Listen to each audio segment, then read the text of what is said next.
이비인후과 전문의가 들려주는 귀코목 이야기. 안녕하세요. 저는 세종충남대학교 병원 이비인후과 김봉식 교수입니다. 제 옆에는 오늘 저와 함께 이야기 나눌 동료 교수님이 나와 계신데요. 안녕하세요.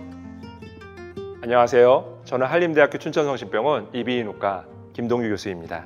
건강보험심사평가원에 따르면 수면장애를 앓고 계신 분들이 2017년에는 약 56만 명이었는데 2021년에는 68만 명으로 늘었다고 해요. 보통 수면장애라고 하면 성인에게서만 발생한다고 생각하시겠지만 우리 아이들에게서도 종종 수면장애가 발생하는데요. 오늘은 우리 아이가 겪는 수면장애와 잠이 얼마나 중요한지에 대해서 김동규 교수님과 함께 알려드리도록 하겠습니다.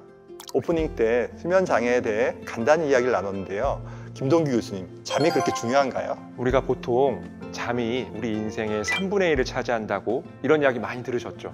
그런데 이런 이야기 듣고 잠이 내 인생에서 얼마나 중요한지 가슴에 확 와닿으세요? 저는 잘 안 와닿던데 교수님 와닿으세요? 어려우실걸요? 잠이 중요한 건 대부분 사람들이 잘 아는데 내가 살면서 가장 우선순위로 생각하는 사람들은 거의 없는 것 같아요.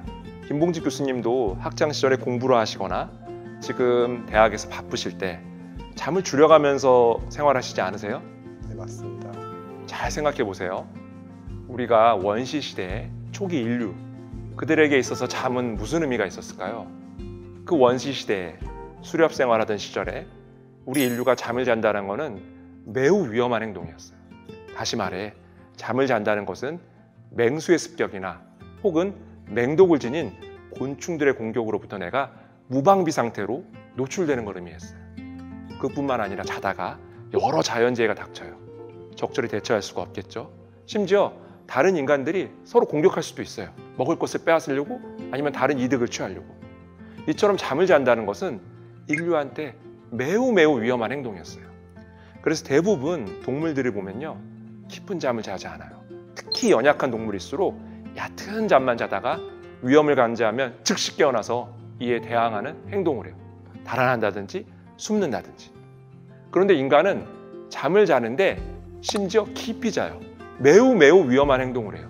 뭐 우리 애들 보면은 누가 업어가도 잘 모르더라고요. 듣고 보니 인류한테 있어서 잠을 잔다는 게 매우 위험한 일이었네요. 이런 식의 인류학적인 접근 방법은 매우 신선한데요. 그런데 말이죠.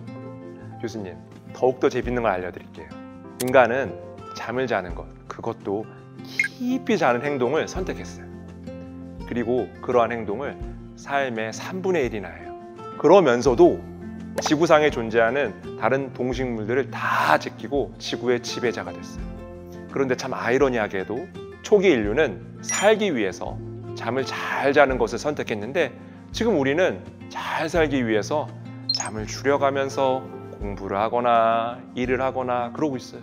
참 이상하지 않아요? 네, 교수님이 말씀하신 것처럼 확실히 잠을 못 자면 컨디션도 안 좋고 집중도 잘 안 되더라고요. 그런데 오늘 주제가 아이가 겪는 수면장애인데 우리 아이들도 어떤 수면장애를 겪는지 궁금해요. 수면장애는 성인에게만 있는 게 아니에요.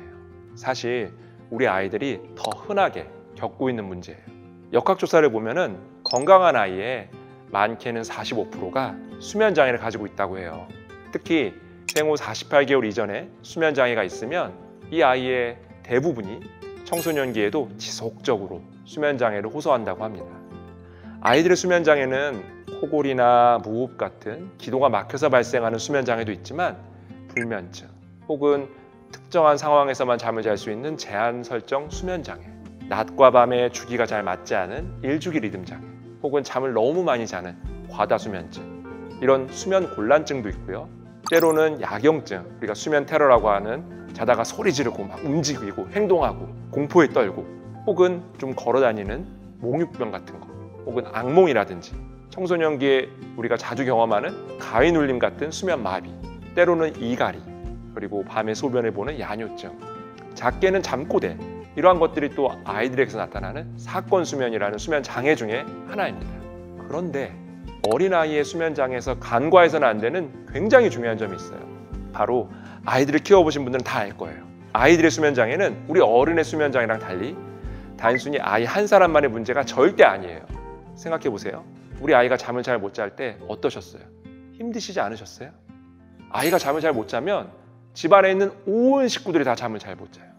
잠을 못 자면 피곤하고 짜증나고 직장에서도 괴롭고 능률 떨어지고 집에 오면 또 사소한 갈등이 큰 다툼이 되고, 즉 아이의 수면 장애는 부모에게 수면 장애를 유발하고 이는 온 가족 구성원에 문제가 되는 경우가 매우 흔하다는 사실입니다.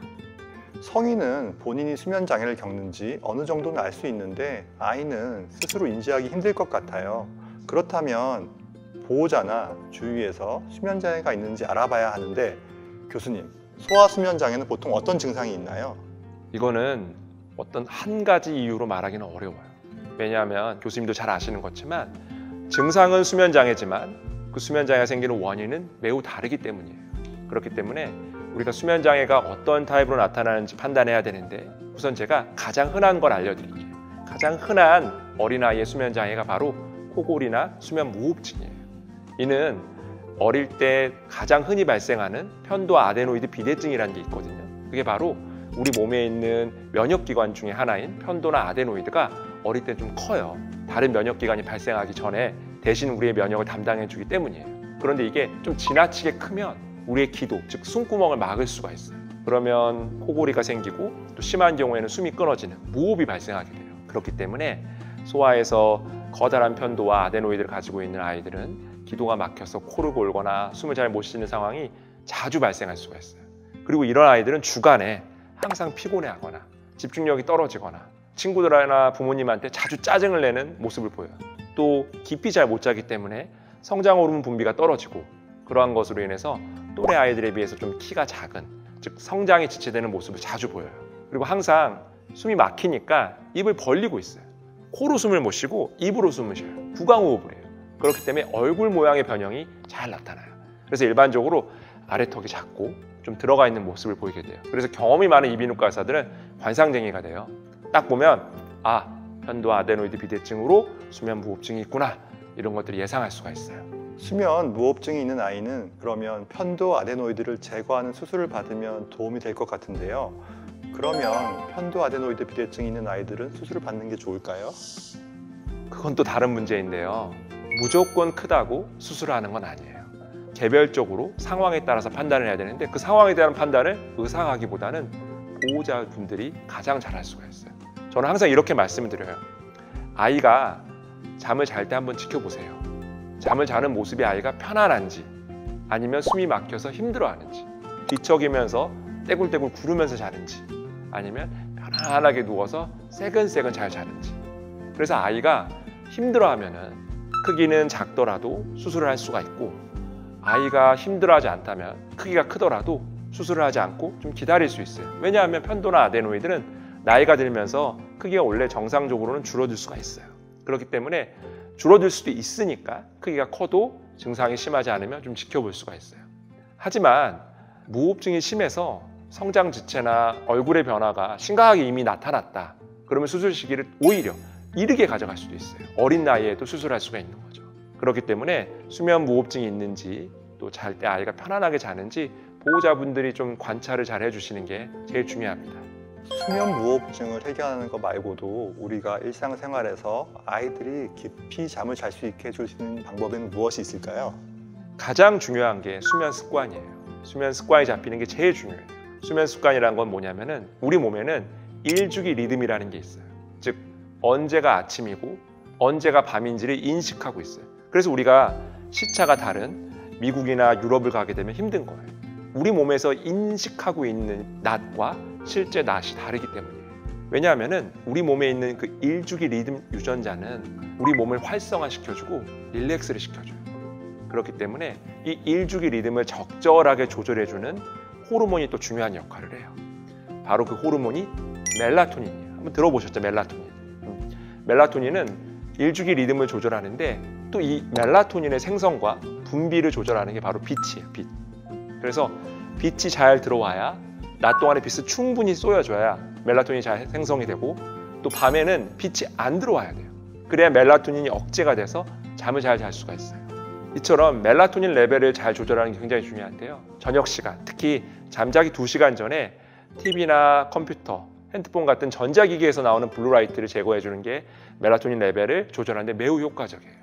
우리가 블루라이트가 문제가 있다는 건 이제 대부분 사람들은 알아요. 그래서 뭐 핸드폰이나 이런 거에서 블루라이트를 제거하는 디스플레이 필터 방식 같은 거나 아니면 차단막을 붙인다든지 뭐 이런 것들을 사용하시는데 사실 그런 거는 효과가 없어요.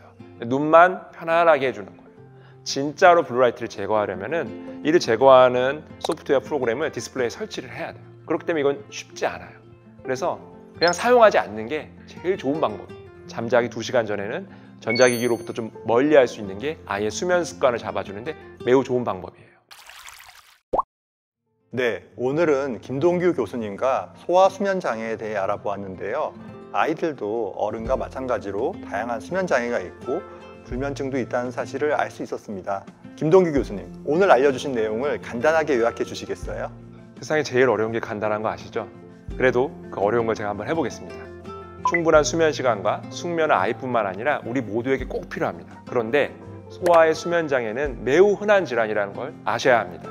그리고 그 원인은 매우 다양한데 편도 아데노이드 비대증으로 인한 수면 장애가 있을 경우에는 꼭 이비인후과 전문가와 상담을 하시고 이를 통해서 수술을 받을지 수면 장애를 어떻게 치료할지를 판단하시는 것이 매우 중요합니다. 마지막으로 올바른 수면 습관을 갖는 게 중요한데요. 이를 위해서는 잠자기 2시간 전에는 전자기기, 특히 핸드폰이나 텔레비전 같은 것들을 멀리하는 것이 매우 중요합니다. 네, 이비인후과 전문의가 들려주는 귀코목 이야기. 오늘은 김동규 교수님과 소아 수면 장애에 대해 이야기를 나눠봤는데요. 잠이 보약이라는 말이 있죠. 우리 아이들이 건강하게 성장하는 데 있어 가장 중요한 보약은 바로 잠이라는 것을 잊지 마시기 바랍니다. 오늘 주제는 여기까지입니다. 귀코목TV 구독, 좋아요, 알림 설정까지 부탁드립니다. 감사합니다.